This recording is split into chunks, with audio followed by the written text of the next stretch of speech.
Hello folks, I hope you guys are having a great day today. Today I want to talk about another short story that was written by Clark Ashton Smith. This short story is called The Tale of Satampra Zeiros, which I assume that's how it's pronounced. Many of his stories are going to have these very large words in them and such. And I'm actually going to introduce a character in it called Tsathoggua. That's how I think it's pronounced, but I don't know for sure. So I'll spell Tsathoggua down at the bottom because he's one of the great old ones, and so forth. And we're going to talk about one of his stories from his Hyperborea cycle. Now, for those of you who may not know, I'm going to link you to a video that I've already done of Clark Ashton Smith where I talk about why you don't know who he is, most likely. So I'm going to link you to that down below. But in short, Clark Ashton Smith was this famous writer who wrote during the pulp era. He was more famous initially for his poetry. He actually he published many poetries. He was considered this great new poet out in the San Francisco area and such. He actually published his first collection of poetry, which was very well received before he turned 18. And he also he read like an encyclopedia, he read a dictionary and so forth. So he had this, and he had a very, very strong eidetic memory. So he would have the ability to recall all of these words and use them. So he's going to just he's going to have all these sort of words that he found from the dictionary when he was a kid and so forth that he uses in his works. He's going to hang around like decorations on a Christmas tree that he's going to use to kind of flesh out his world and his world building and such. He has a very evocative style of writing. It's very much Dunsany throwback style of writing that enriches the world and the characters and so forth. But he also will use it in a very much more well-grounded way. And I'd say that Clark Ashton Smith, along with probably Fritz Leiber, is probably the most well-respected sort of a fantasyist who writes this kind of dark fantasy with this tone of humor attached to it as well. I say Fritz Leiber and him both have the strong humorous self-reflection, as well as this sort of dark fantasy combination.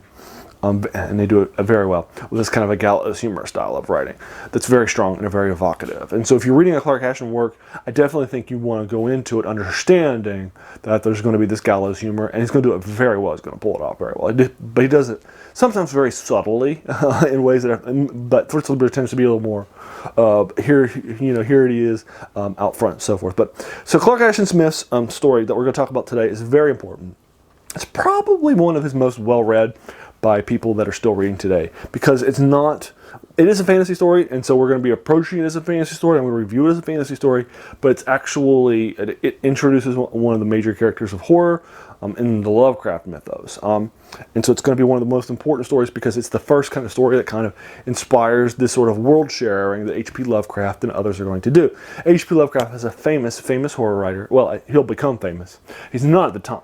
He's a horror writer who's going to be creating the Cthulhu Mythos around these characters in a shared world concept. And he's one of the greatest epistolarians of his century, and so forth. One of the greatest horror writers of all time.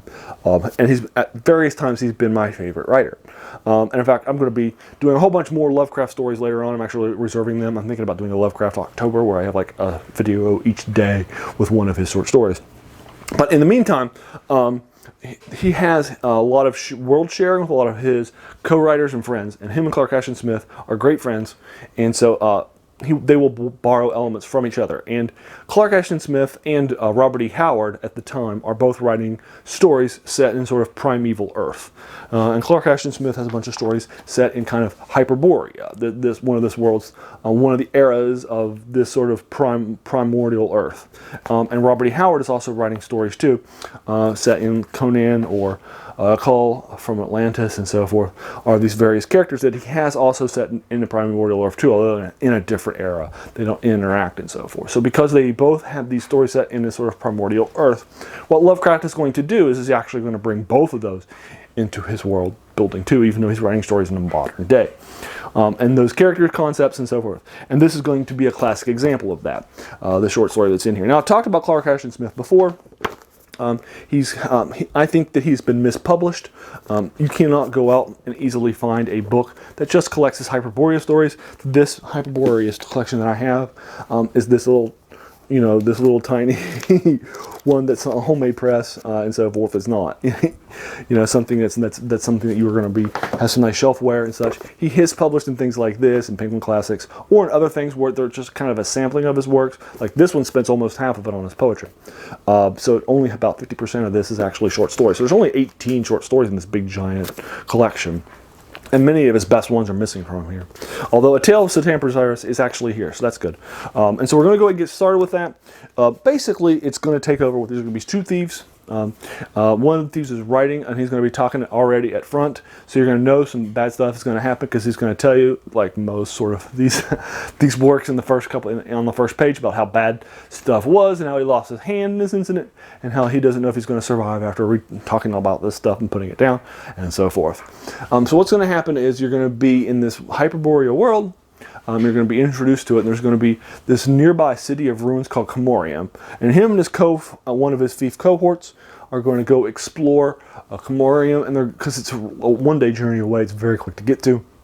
But it has all these dark sort of rumors about it and so forth. So as a result, a lot of explorers don't go there, nor do a lot of thieves go to raid it. So they're going to go look and see if they can find some sort of treasure that they can bring back and sell in the city. So that's what they're doing. They're going to spend the day out, heading out to Comorium.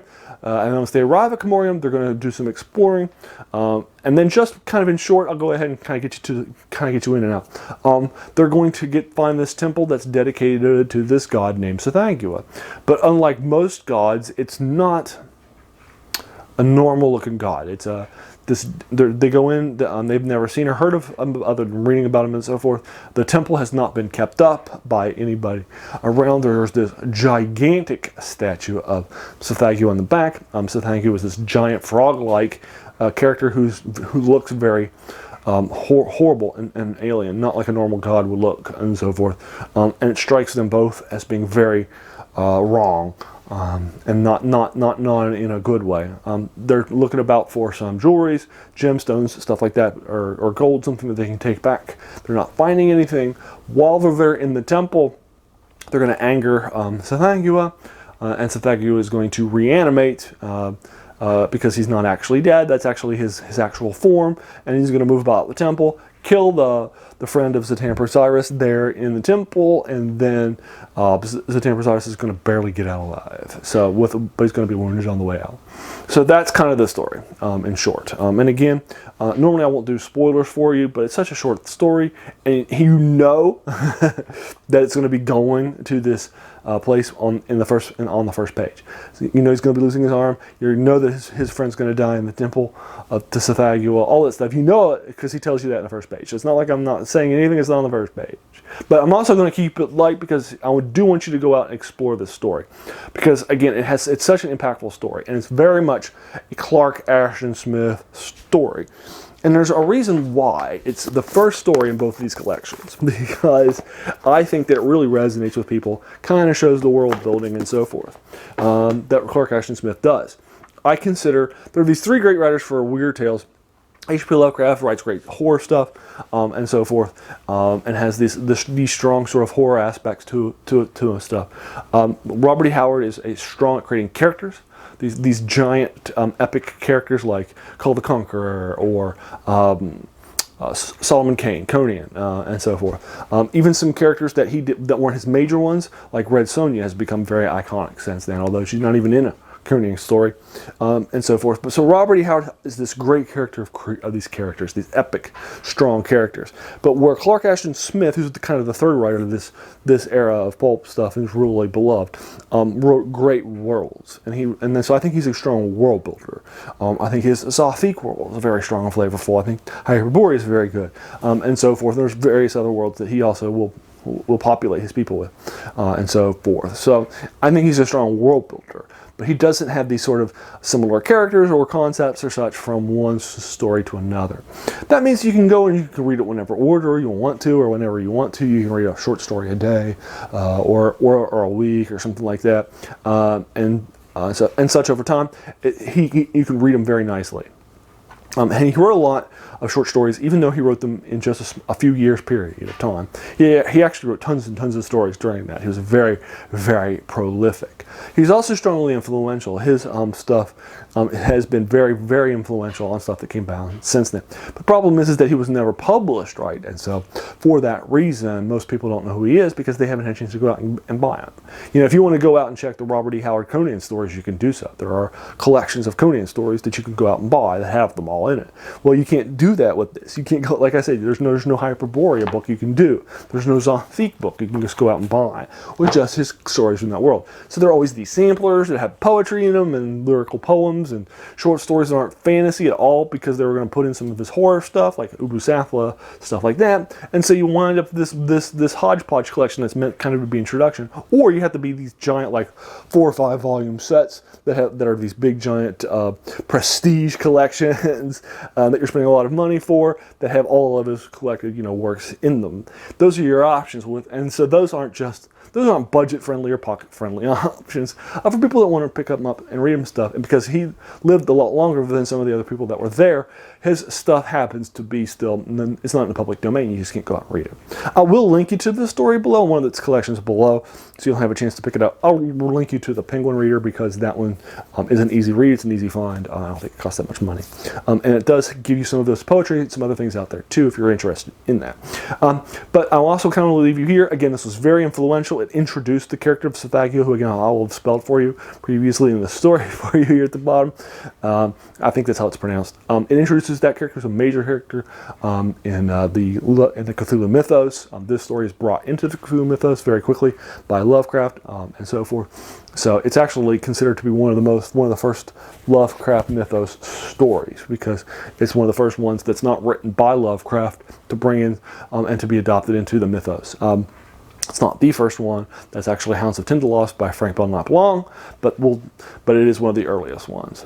So again, we'll talk about Lovecraft later. I have a whole bunch of stuff reserved for him because we're going to spend a lot of time into him. But I also think it's fun to kind of do some of these tangential articles. This is not the first one I've done. The 7 Guesses was also I've also done already, which is in this sort of oeuvre. I've also done some pre-Lovecraft stuff with some other horror writers that are out there too for you guys. So anyway, have you read The Tale of Satampra Zeiros? What'd you think? Did you like it? Are you familiar with Clark Ashton Smith and some of his other stuff? I'd be happy to talk with you about it further.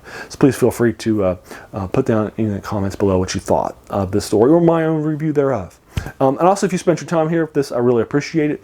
Taking some time out of your day. We all have busy days, busy lives, and busy things happening. So the fact that you spent some of that time with me, it's something I really appreciate. So thanks again for that. If you did like this video, there's no reason not to hit that subscribe button.